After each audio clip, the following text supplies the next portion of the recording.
he's done it again, that Harry Kane, that dirty little... He's done it again, He's done it again! That is a foul! Now, what is going wrong at Arsenal? They've lost 2 games on the bounce to West Ham and Fulham, 2 London teams that are easily beatable. And is it the time to say that Arsenal are in a crisis now? I know some people have been, but we're going to talk about the Arsenal-Fulham game. It is not good enough from Arsenal. I think Fulham deserved the points. Fulham were brilliant today, and I think Fulham deserved to win that game. You know, Fulham showed a lot more quality.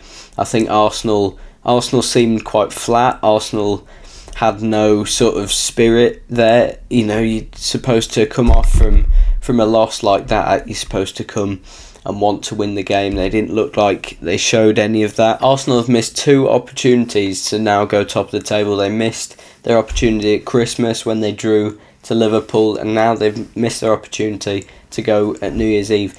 This year for Arsenal has been a success, though. I think they can look back on 2023 and know that they did really well, and Arteta can know that they got Arsenal into a good place to be. And I think definitely not Arteta out at the moment. I've only heard 1 or 2 Arsenal fans say that, but definitely not Arteta out. You know, we're not having any of that, because the things Arteta have done with Arsenal and the places he's got them to, you know, they've not won the league in 20 odd years, so getting them to this point is an achievement in itself. So they should not sack Arteta. Although this season I think Arsenal have, and we've seen it, you know, they've conceded 2 to West Ham despite having 30 shots. I know today Fulham had more shots as well, so it's not really a problem about not taking their chances, but they're conceding a lot more goals. We saw it with West Ham. They conceded 2 against West Ham and probably should have been 3, but Marama should have scored that penalty.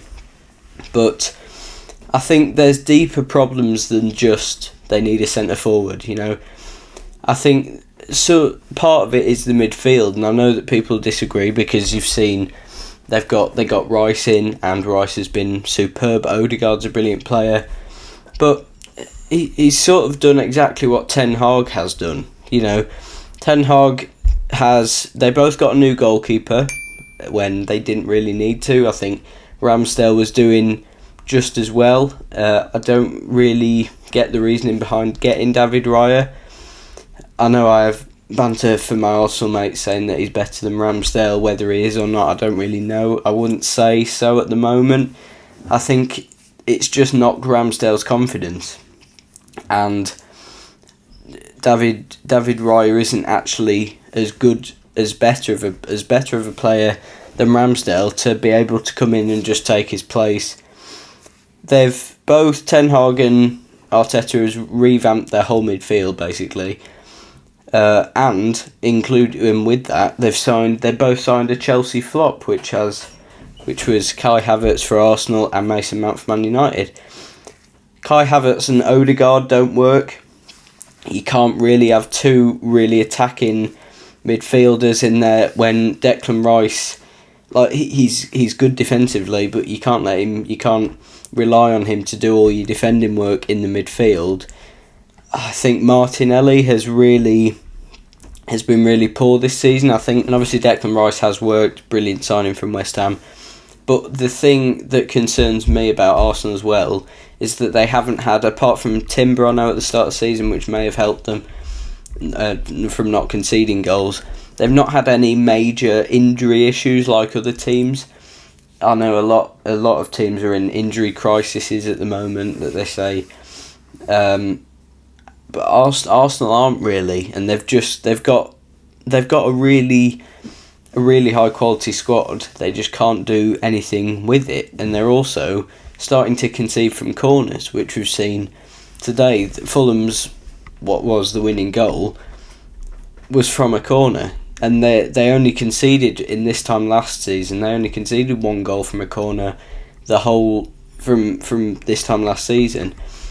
They're conceding so many more this season. So whether that's something Maybe Timber would have helped them with that. But I think we have to credit Fulham's performance as well, because they really turned Arsenal inside out today, and I think they showed a lot of quality. Jimenez was brilliant today, he got a goal as well. And I know at the start of the season we were saying that Fulham are maybe off it and that they weren't as at the level that they were last season, but they've really shown that they can give teams a game. You know, they gave us a game of the 5-0. But anyway, cheers for watching. Get your thoughts in the comments about this game, and I'll see you soon. Goodbye.